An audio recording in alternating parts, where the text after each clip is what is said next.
What is up, Earthnoids and Spacenoids? I am just a simple new type, and in this episode, we're covering the prequel manga, Mobile Suit Gundam Unicorn, Bande, Dessinee, Episode 0. You French words! If you ever wondered how Full Frontal stole Sinanju Stein from Anaheim Electronics, this manga is for you. We will go into the conspiracy behind Anaheim Electronics, EFF, and Zeon as they keep the military-industrial complex going. So let's get into this.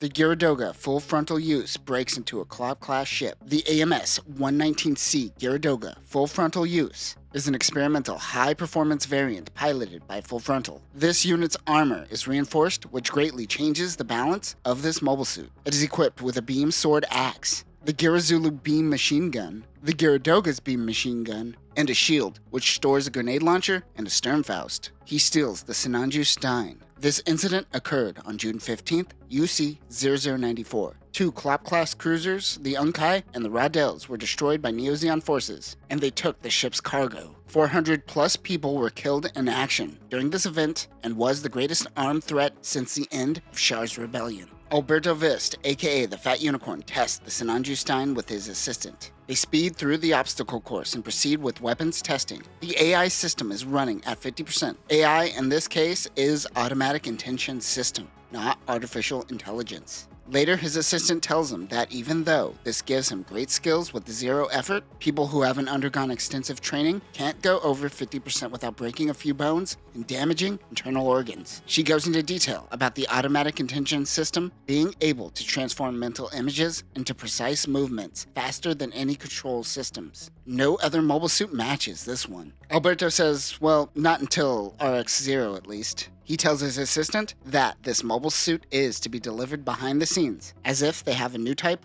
already in mind. Alberto gets a phone call. It happens to be from his aunt, Martha Vist Carbine. He goes from happy to frightened the moment he realized it was his aunt. She tells him to make sure that no one is around when they make the deal. She says there is an intel leak that is specifically targeting the UC project. She also says a certain specialist might be sabotaging it. 1 month earlier, at Wilmington Marine Corps Base, an EFF soldier attends a party on the base with his nephew and sister. The sister's husband couldn't make it as he is on duty. Suddenly, the base is attacked by Hygogs. These were the same aquatic mobile suits used by the Cyclops team in War in the Pocket. The base forms a defensive line. Everyone at the party heads to the shelter. Two gyms go down quickly, but the defensive team, known as the White Team, rushes the Hygogs. One GM impales a Hygog. However, during the attack, the Hygog fires off its hand missiles, taking out everyone at the party. The father, who didn't attend the party, gets a phone call informing him of his family's death. Somewhere on the coast of North America, Carlos Craig preps his gun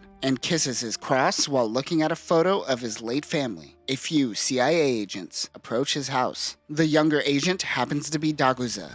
They have intel that he should be here. They also have plainclothes agents surrounding the house. Daguza's partner refers to him as Godslayer. His partner, Rocio, knocks on his door and says that they have evidence of him accessing classified information. Carlos responds, telling Rocio that there was a cargo crate, that the CIA looked the other way while Zeon stole Anaheim Electronics made weapons. The same weapons used at Wilmington Base by the Hygogs. Also, side note, the CIA exists? Does the USA exist, or is it ran by EFF now? Also, the FBI handles domestic activity and the CIA handles foreign activity. Shouldn't it be the FBI? Did the Great War between the FBI and the CIA happen in this universe? This broke my brain, just like that one time Mashimer paid for a hotel room with a block of gold, and now I constantly question how money works in Universal Century. Two agents break down the door to find the place empty. It is just a speaker attached to the door. Carlos is monitoring the agents in a van nearby. He also placed explosions throughout the house. Carlos recognizes Daguza as a manhunter and a member of ECOWAS. A manhunter, ECOWAS, and the CIA? This dude is top brass. Too bad he got vaporized for a little boy. He says that the windows and floors are all monitored. If the pressure in the room changes, or the windows vibrate, or even if they yell too loud, it will activate the explosions underneath them. Carlos has men who round up all the agents surrounding the house. He explains that Wilmington Base was holding a birthday party with families. He wasn't the only one who lost loved ones that day. They force him into the house. Carlos refuses to ignore the backdoor dealings between EFF and Neo Zeon. Remember, Anaheim Electronics became the military-industrial complex that strong-arms EFF into doing their bidding in the late 90s. He mentions EFF, but it is AE's doing technically. He plans on having them finish their investigation while flooding their teams with false documents, causing them to be held up for days analyzing false data. He leaves them, but has no intention of killing them, so he leaves them food and beverages. Is that Propel? He couldn't even get real Propel. He got the off-brand. What a cheapskate. Agent Rocio tells Daguza why Carlos is called the God Killer. He went around killing leaders of religious organizations with anti-EFF sentiments. Most happen to be rapists or murderers. He didn't just murder, but expose these organizations for what they truly were, hence the name God Killer. Once the incident in Wilmington occurred, something in him snapped. One thing to note is Carlos's wife, who was killed, was also a religious woman. He seemed to have gone from God Killer to killing in the name of God's wrath. Rocio wonders if he will meet God after they eventually will be forced to put him down. On the moon, Martha informs the Fat Unicorn that since the war with Neo Zeon remnants are slowing down, so too are their profits, and the military-industrial complex must always be incentivizing a reason for war. EFF can't know of their involvement with Neo Zeon. Alberto needs to kill the informant, Carlos. He has absolutely no idea how he is going to take down a spy. The same way you solve all your problems, Fat Unicorn. Just throw money at it. He realizes that things are about to get bloody. Meanwhile, on Palau, Full Frontal begins making moves, and Isaac is watching over a Musai-class ship docking with Palau. Many of the Neo Zeon remnants are starting to hear rumors of the second coming of Shar. Others believe that it is just a crazy man. Regardless, this new captain is starting to make a lot of reforms in the military. 2 Gyaradogas with the extra sleeve shields are running a mock battle. Angelo Salper is training 2 men when Full Frontal shows up with his custom Gyaradoga.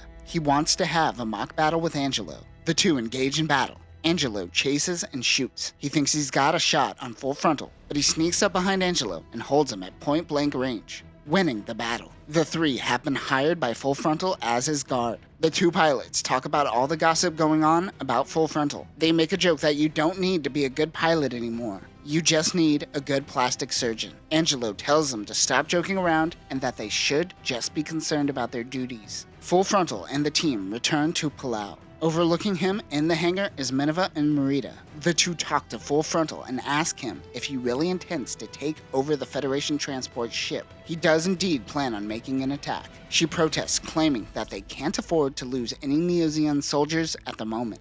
He says that he literally hears the voices of the collective will of the people. It isn't a metaphor. He is burdened with thoughts. That sounds exhausting. I believe in the equality of Spacenoids, but if I heard their collective voices in my head complaining about their equal rights nonstop, I might just become a Titans member. He tells her that the voice says that those who aren't loyal aren't needed. Essentially, join his sleeves faction or get left behind. Of course, he does wish that she comes to his cause. Zinnerman is with them as well, and he tells her that he heard he was brought over by Monahan Bakarov. One thing that flew over my head during our coverage of Narrative is that Monahan is the Republic of Zeon's Minister of Defense. But not only that, he is the son of Prime Minister of the Republic of Zeon as well as the former Principality of Zeon. As Garen assumed full control during the One-Year War, his father, Darchia Bakarov, was delegated to mainly upholding Parliament on Side 3. He is always in the background, but he certainly plays a bigger role in the manga, The Plot to Assassinate Garen. Go check out our coverage of that amazing manga. Regardless of how he got here,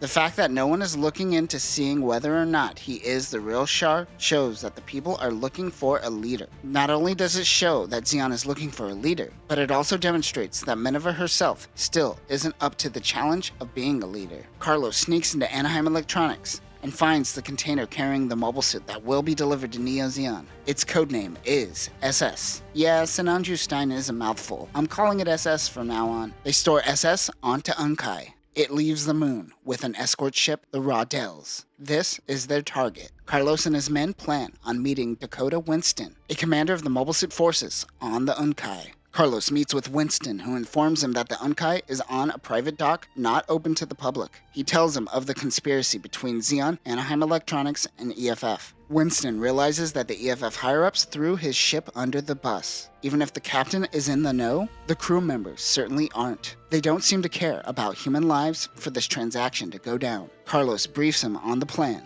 First, the bridge will order a systems check, during which they will leak false information that there is a virus on the Jagan Type D's operating system. Then Zeon attacks the Rawdells. This will be a distraction as the main forces go after the Yunkai. Since system checks are happening, it will be difficult to mobilize. Zeon will surround the ship and tell them to hand over the cargo or be destroyed. Since the end of Char's rebellion, Anaheim Electronics have found it hard to do dealings with Zeon. So they use back channels and shady politicians to do business. The military-industrial complex has to military-industrial complex. It seems that Winston's brother and his family were at Wilmington Base the day of the incident, and this is ultimately his motivation for stopping the conspiracy. The next day, Winston sneaks Carlos and his team onto the Yunkai as EFF soldiers. And that will do it for this episode. Even with more backstory, Full Frontal's appearance is a mystery, though we get hints that it is Monahan whom is involved, which explains Miniva's instant concern of Monahan and Gundam narrative. Next time, we will learn about Angelo's past. Carlos and his team preps inside the Yunkai, while Full Frontal begins the operation. But that will do it for now, new types. Remember that EFF has no secondary protocols for when they do system checks. Peace.